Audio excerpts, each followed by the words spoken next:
Neste vídeo vamos estudar a equação cartesiana das trajetórias e aplicá-la ao exemplo anterior, de forma a entender qual é o comportamento das trajetórias em torno do ponto de equilíbrio que o teorema de Hartmann-Groen não consegue classificar. De seguida vamos aplicar a equação cartesiana das trajetórias a um exemplo clássico da mecânica newtoniana. Então consideremos um sistema planar, x' igual a f, y' igual a g, não tem que ser necessariamente não lineares, mas tipicamente vamos usar exemplos não lineares. Pela regra da cadeia, nós podemos escrever, se nós entendemos o y como função de x, dy dt será então igual a dy dx vezes dx dt. Ora, y' no nosso caso é o g de xy e o dx dt será f de xy. Desta forma obtemos uma equação diferencial de primeira ordem, em que vemos o y como função de x, portanto a uma dimensão. As técnicas que nós vimos para equações de primeira ordem a uma dimensão podem então ser aplicadas se a equação for exata ou se a equação for separável. Vamos ver então um exemplo que vimos no vídeo anterior. A equação das trajetórias correspondente a esta aqui pode ser vista como uma equação separável, mas também pode ser vista como uma equação exata. Reparem que a derivada desta expressão, que está a multiplicar por dy em ordem a x é igual a menos 2y de x. Por outro lado, esta outra expressão derivando em ordem a y também é igual a menos 2y de x. Portanto, sendo iguais, a equação é exata e podemos procurar um φ tal que a sua derivada em ordem a x será x1 menos y ao quadrado e a derivada em ordem a y será 1 vezes y vezes 1 menos x quadrado. Ora, as curvas de nível então desta função contêm as trajetórias deste sistema e, portanto, tão simplesmente satisfazem esta igualdade. O meio pode ser passado para o outro lado e ser englobado na constante c. O gráfico da função φ tem este aspecto, utilizamos o GeoGebra para ter um esboço mais fidedigno. Reparem nos pontos de célula, os 4 pontos de célula que temos aqui, e no meio temos um mínimo. Ora, se esta expressão, se conseguimos provar que esta expressão vai ter um mínimo para o ponto 00, conseguimos provar que as curvas de facto numa vizinhança deste ponto são trajetórias fechadas. Será então que 00 é um mínimo de φ? Ora, para isso temos que calcular a matriz hessiana. Primeiro derivamos φ em ordem a x e em ordem a y e depois derivamos outra vez estas expressões em ordem a x e em ordem a y e correspondendo às derivadas parciais de segunda ordem todas possíveis e obtemos esta matriz. Como sabem, tem que ser simétrica. Substituindo no ponto 00, temos a matriz de identidade, claro que tem valor próprio 1 duplo e, portanto, sendo positivo, 00 é de facto o mínimo. As curvas de nível de φ têm este aspecto, mais uma vez com o apoio do GeoGebra, e temos aqui a verificação numérica de que as curvas de nível em torno do ponto P1 são curvas fechadas, querendo indicar então que P1 é um centro. Ora, isso pode ser provado usando o teorema de Taylor, que se f for de classe C2, numa vizinhança de um ponto extremo, seja máximo ou mínimo, as curvas de nível serão sempre curvas fechadas em torno do valor em que a função atinge esse máximo ou mínimo.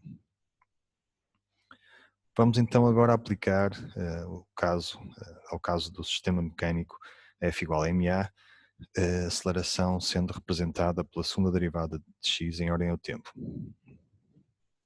Como vimos anteriormente, podemos definir uma variável nova, uma fase, que é a velocidade, e então vamos obter um sistema primeira ordem, em que y é igual a x ponto e y ponto é igual a 1 sobre m f de x.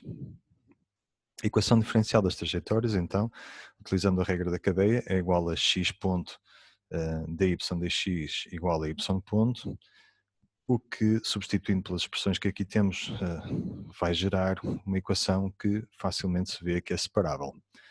Sendo assim, podemos passar o m para a esquerda e vemos que integrando do lado esquerdo em ordem a y, integrando do lado direito em ordem a x, obtemos esta expressão aqui, agora deixando a constante isolada do lado direito, constante de integração.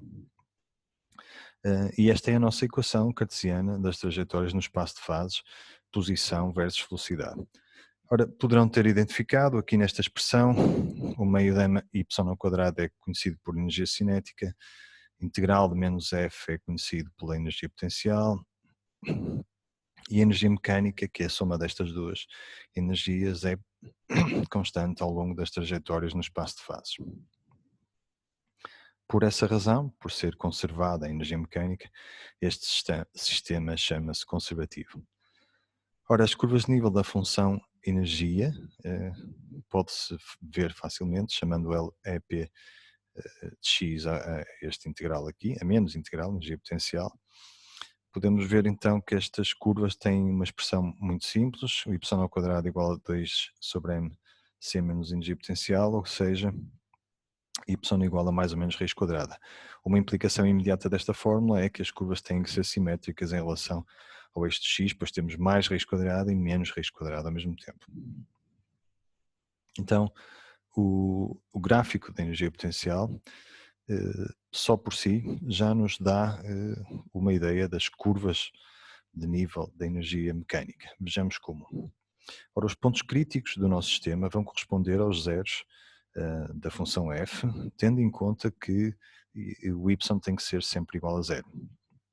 Portanto, os zeros da função f vão estar no eixo de x e os pontos críticos do sistema também. Se o ponto crítico corresponder a um mínimo da energia potencial, juntando-lhe o gráfico, este gráfico na direção do y, um meio de y ao quadrado, vamos obter localmente como se fosse um paraboloide. As curvas de nível desta superfície são então curvas fechadas em torno do x0. Se o ponto crítico relativamente à energia potencial for o máximo da energia potencial, então juntando agora aqui o y ao quadrado, vamos ter um ponto cela, portanto aqui a direção do y ao quadrado e aqui a direção do máximo no x, e as curvas de nível são, como já vimos, as hipérbolas. Se tivermos um ponto de inflexão, ou seja, um ponto crítico que nem é máximo nem é mínimo, neste caso também ponto crítico, nem sempre todos os pontos de inflexão são pontos críticos, mas um ponto crítico que não seja máximo nem mínimo poderá fazer uma curva deste género, e neste caso o que é que nós temos? Temos na direção do x uma curva crescente com esta forma e na direção do y uma parábola. Portanto, aqui está, o gráfico é um pouquinho mais complicado de desenhar, mas vejam que na direção do y temos sempre uma parábola e depois temos a tal curva que vai subir. Faz tipo aqui um degrau. As curvas de nível não são tão fáceis de deduzir, mas podemos concluir que é uma expressão, que é um gráfico deste género e, portanto, aplicando agora alguns exemplos de uma função potencial, portanto, vejamos que temos aqui dois mínimos e aqui um máximo, portanto, aqui vamos ter centros e ali temos que ter um ponto de cela. Juntando essas duas informações, imaginando aqui o y ao quadrado, podemos ter um esboço bastante rigoroso do retrato de fases. Aqui um outro gráfico, em que aqui pelo meio temos um ponto de inflexão, ponto crítico, que não é máximo nem mínimo. Então temos aqui as curvas de nível com aquela forma que ainda há pouco vimos. Temos um ponto de cela no máximo e um mínimo aqui, e esse ponto crítico mais estranho, que nem é cela nem é centro, aqui no meio. Finalmente um outro exemplo, com vários pontos críticos, de 3 máximos, portanto 3 celas e aqui 2 mínimos aqui dentro, correspondendo aqui entre estes 3 pontos de cela. Reparem que é importante depois ver a união das órbitas consoante o nível das energias aqui a considerar. Este ponto crítico, por exemplo, que está aqui, esta cela que está aqui, vai ter um corte em torno deste ponto crítico e um corte em torno deste ponto crítico, mas não em torno deste que está a um nível de energia superior.